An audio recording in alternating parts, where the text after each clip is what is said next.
好，回到寰宇全世界，我们继续来看的是一场航展啊，这是2025杜拜航展，11月17号到21号举行，但是在最后一天却不幸的发生了意外的坠机事故。这是一架印度空军参加这个特技展示的光辉战机啊，这是光辉战机，其实是印度的国产啊自制化的战机，发生了坠毁的意外。而从现场呢，大家所拍到的影片画面研判，这个飞行员在最后一刻仍然试图要把飞机给拉起来，而且他没有弹跳逃生啊，最后是不幸殉职。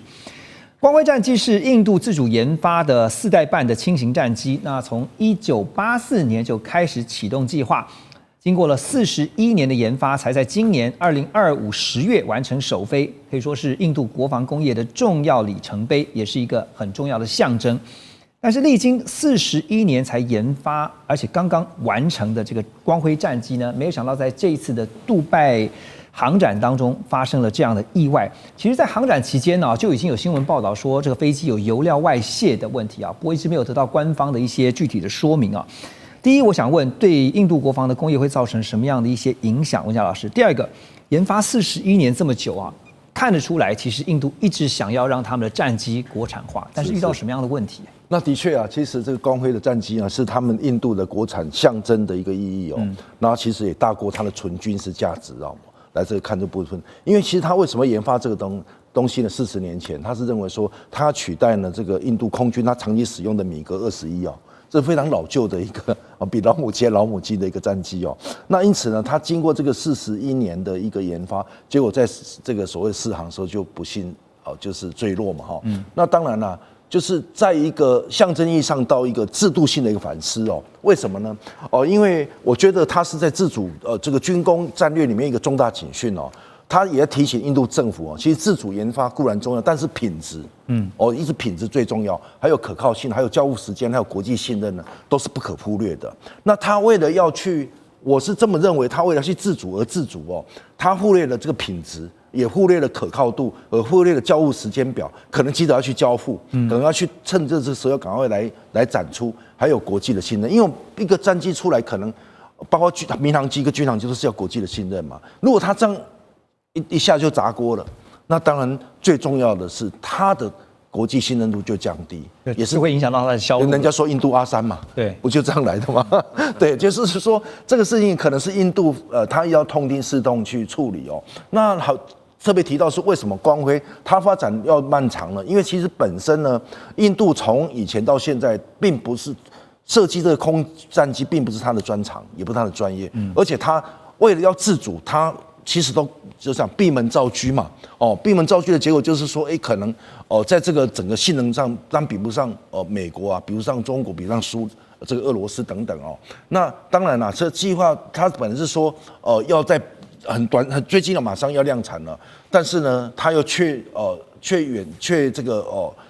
受限了我这样几个因素，当然是它的技术门槛高，这个战机的门槛是高，尤其引擎哦，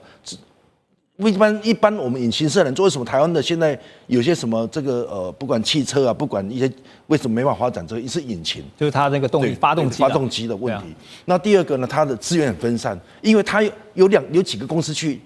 共同去组装的。然后第三个是它的这个协作的一个链条啊，因为这是一个产业链嘛，链条很长哦，那必须从概念到服役，其实从概念开始到服役这期间哦，尤其还没服役就坠机了嘛。对，那显而易见呢，这个东西虽然能够在国际上亮相，但是一亮相就出洋相啊。我觉得这个对印度而言呢，其实是一个对他们的警讯，就是国防自主化进程呢，其实仍存在重大的风险跟所谓的不可靠性。对，这个坠机意外确实很不幸啊。不过也是看到说，这个飞行员在最后一刻，他仍然是要希望把这个飞机能够救得回来哈。不过还是不幸殉职。好，在这个杜拜航展，因为每一次在国际上的重大航展，其实也是各家的不管是商用客机也好，或者刚刚提到的战机也好，军武方面的一个最好的展示机会。当然，这次也看到了中国商飞在开幕当天呢，就展示了他们打造机型家族的雄心壮志啊。因为在现场呢，就看到中国大陆呢这边展出了采用164座3舱布局的 C919 飞机，还有呢 C909 公务机。其中呢这个 C909是中国大陆第一款投入商业生产的喷气式客机。那目前呢已经向国内外的客户有交付超过170架的这个量。还有呢，中国商飞也重点介绍了 C919的加长版计划，预估这个加长版呢可以容纳210名的乘客，目标锁定的就是他们对手就是对标的就是 A321neo， 还有波音，就是空巴的这个 A321neo， 另外就是波音即将推出的737 MAX 10。现在这个对于这个竞争对手加入呢，空巴这边呢，他们的执行官呢把 C919， 他说这是现实存在的竞争对手。波音的首席执行官呢是表示欢迎对手加入，也宣称呢整个竞争对行业来说呢是一件好事情啊。聂老师，这次当然看到 C919在杜拜的航展，所以可以说是中东的首秀哈，当然大家也都看到了。那就会看到这个客机未来有没有市场哈？那您觉得 C919有办法成功的打开这个波湾国家市场吗？怎么样打开？还有就是他们的出口对于中国大陆现在因为也必须要解决经济的问题哈，它的注意会是如何？ OK， 这是谈民用哈，就跟军事就不会那么敏感那么紧张。基本上呢 ，C909卖了不少，这公务机。C919呢，其实在2017年首飞的那个时候我就已经注意到，那时候写了一些文章。因为 C919出来的时候呢，受到很大的抨击，就是美国飞安这个组织以及欧洲飞安都停不让它进，也不让它飞国际。为什么？他说美国在中国制造就有风险性。可是他们公布出了他们一些设计出来的一种他们都要号称零风险嘛，你这个飞机就是要零风险，它不可能有完整的零，一定是0.000多少万多少万分几0.多少，它已经公布出一个是比国际所有的防空飞机还要失事率很低的一个数据出去，可是大家还是不能接受。可你知道，它从2017年服役之后，2022年开始起飞，到现在没有出事，就是这个可以带210人客人的这个民航机，其实它有它。我还是一句话，中国的制造业是丰富所打造出来一个完整的一种座机。这种民航机有它的未来，好，可是它有它的问题因为很多的技术或一些东西，像刚才我们文家讲到一个叫引擎发动机 generator，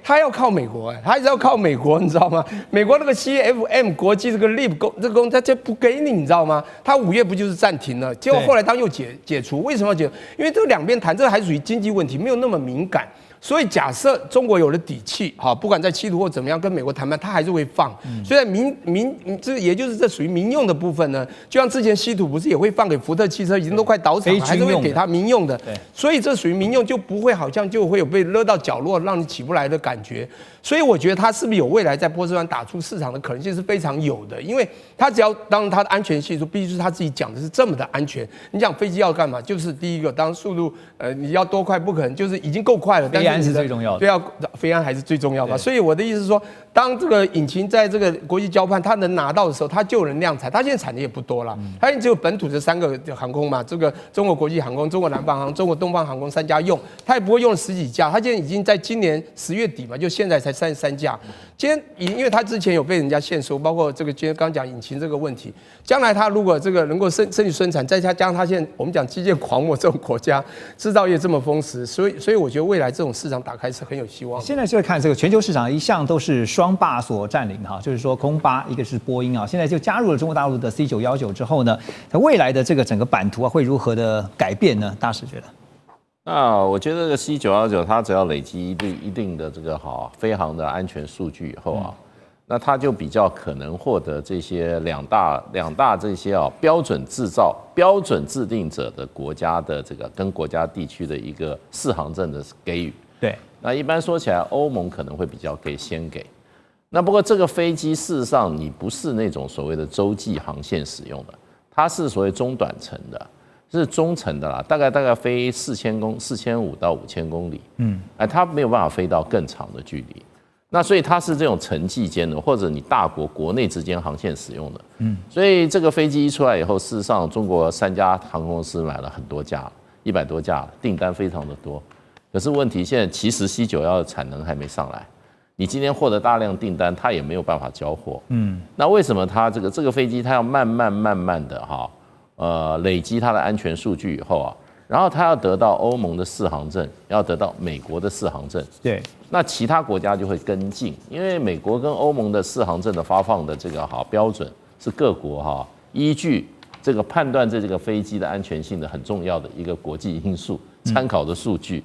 所以呢，它也可以在一些国家进行突破，比如说这个 C909，事实上已经进入商业营运蛮长一段时间了。它现在打破2个国家，一个文莱，一个印尼都已经买了。那文莱跟印尼它就是在国内航线，它也不飞国际航线，对，所以它就够用了。那将来就